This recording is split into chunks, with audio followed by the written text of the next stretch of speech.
In April of 1815, Mount Tambora in modern Indonesia blew its top so spectacularly it made all other blasts look like wet farts in comparison. Over 100 times more debris was ejected than during the 1980 Mount St. Helens eruption, enough to have covered the whole of Great Britain in a knee-deep layer of ash.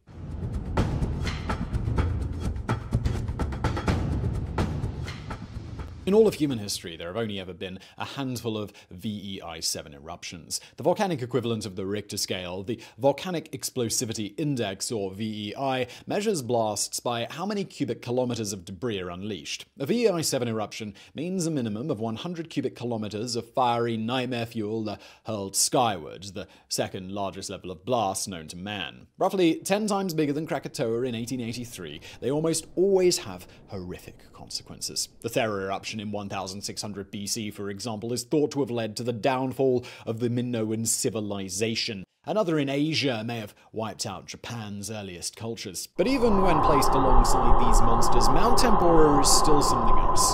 Thought to be possibly the largest blast since the 2nd century AD, Tambora is also the only VEI-7 event to take place in the modern age. And because history just loves to be terrifying, it's doubtful that anyone saw it coming. Prior to Mount Tambora blowing its top, no one even realized that it was a volcano. Towering 4,000 meters over the island of Sumbawa in what is now Indonesia, Tambora had spent centuries as nothing more than a landmark, as unthreatening as any other geologically inactive lump of rock. Then in 1812, everything changed. That year, Tambora suddenly started making noises. Today, we know that this period was like a singer clearing their throat before the main performance, a succession of little coughs before the mountain vomited up fire. In 1812, though, people were all just like, well, that's a thing, and carried on living around Tambora like nothing was happening. It would be a decision with devastating consequences. Come 1815, the territory around Tambora had fallen under temporary British control as the Royal Navy seized colonies around the world as part of the Napoleonic Wars. So when cannon fire was heard across on the nearby island of Java,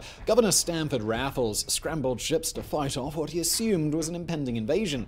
But it quickly transpired that there was no cannon fire. The sound everyone had mistaken for artillery, well, that was Tambora's first eruption. The blast that echoed out on April 5th, 1815 was a big one by any standard. Heard up to 1,000 kilometers away and launched ash into the stratosphere for a good 3 hours before finally subsiding. In the normal course of things, this would have been a major event, an eruption capable of making headlines. But this wasn't the normal course of things. To return to our analogy, the eruption of April the 5th was like our singer belting out a few test notes just to get their voice ready. The real performance was about to begin. 5 days later, on April the 10th, the show finally started. Shortly before sunset, Tambora gave an almighty rumble before exploding with a force almost beyond comprehension. The top 1,200 meters of the mountain were blown clean off, leaving a crater almost 6.5 kilometers across. Enormous clouds of debris blasted out, so enormous that instead of hurtling into the sky, they rolled down the mountainsides at hundreds of kilometers an hour,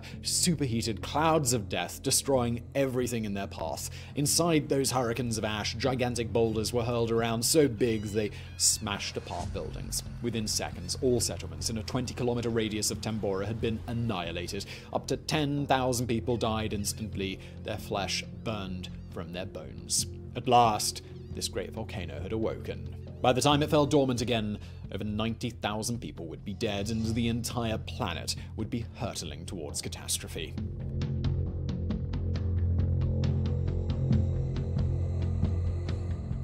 After it went up, the Tambora volcano didn't stop spewing out ejecta until July, 3 whole months later. In that time, it turned the entire surrounding area into a non-stop horror show. Heavy ash fell across the island for weeks, suffocating people, poisoning water supplies, collapsing homes.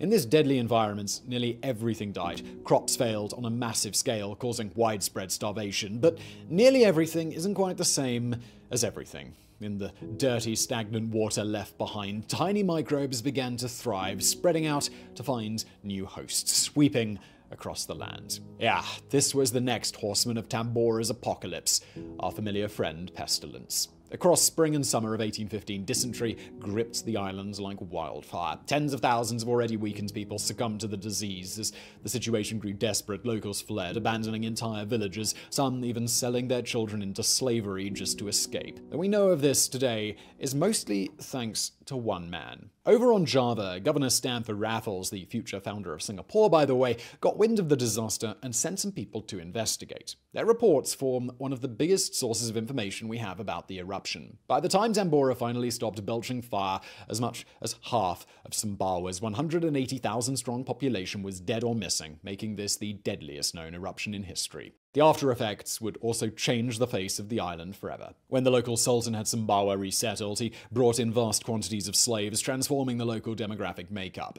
But it wouldn't just be this one region that Tambora's effects would make themselves felt. Roughly 6 years earlier, in 1809, another big volcano had blown its top somewhere in the tropics. Although minuscule compared to Tambora, it had ejected a colossal amount of sulfur into the atmosphere, traces of which we still find today in ice core samples. This is important because once sulfur reaches the high atmosphere, it stays there, drawing a faint veil around our planet that might not disperse for 6 or more years. This veil intercepts some of our sun's light, cooling the Earth's surface and changing the climate. Ever since the 1809 eruption, the Northern Hemisphere had been experiencing one of the coldest decades on record. Now with Tambora ejecting several extra cubic hectons of sulfur, their veil got even thicker. However, it wouldn't affect the entire planet equally. When tropical volcanoes like Tambora go up, the way our atmosphere works means the crap they hurl out gets dispersed into both hemispheres, but the effects are felt most in the north. While Tambora is thought to have cooled the planet as a whole by 0.5 degree Celsius,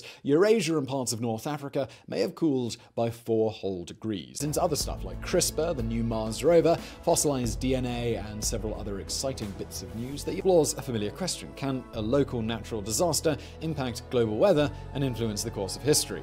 See why we're recommending that one. There's also Space Volcanoes, which talks about, well, space volcanoes. And as a special deal for you guys, you can get a free 30-day trial to try out CuriosityStream. Just use code GEOGRAPHICS at checkout. And now let's get back to the video. At the precise moment Tambora erupted half a world away, Europe was right in the middle of losing its collective shit. The economy was a mess. Political tensions were reaching breaking points. Post-war demobilization was about to cause a surge of unemployment. Into this already unstable situation, Tambora was about to casually drop a holy hand grenade. The year that would become known as the Year Without Summer dawned as it always does in Britain, cold and miserable and wet. But while British weather usually transitions to slightly less cold and wet as the months go by, spring 1816 didn't seem to see any improvements. Even by the standards of the region, it rained endlessly. In Ireland, there were 8 straight weeks of rain that killed off nearly all the crops. In England, the growing season was almost non-existent. But the wet spring was just beginning.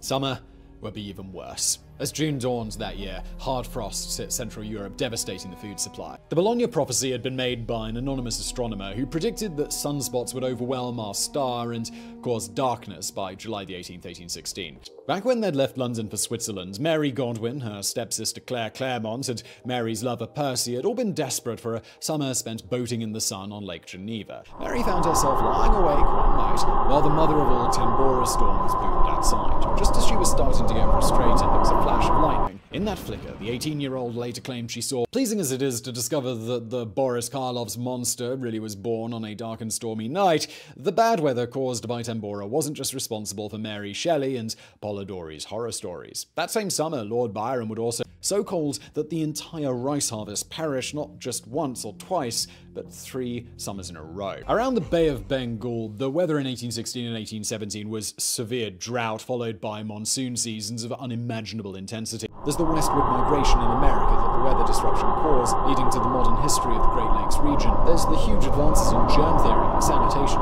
made possible by the awful cholera outbreaks. There's also the profound impact on literature and pop culture that Tambora had, all because Mary Shelley found herself trapped inside by its climactic effects, forced to write out of sheer boredom. While that may be a stretch, bad tactical decisions on Napoleon's part also played a huge role. It goes to illustrate just how crazy an event Tambora was, how just one eruption that powerful can be enough to reshape the globe. And who's to say that it won't happen again? When Tambora exploded in 1815, it didn't stop being a volcano. To this very day, it remains active, capable perhaps of erupting with such force all over again. If that does happen, then who knows how it might affect us in the long run? What unpredictable side effects it might cause in fields we know almost nothing about. Because if there's one thing researching Tambora has taught us, it's that you can never predict the future.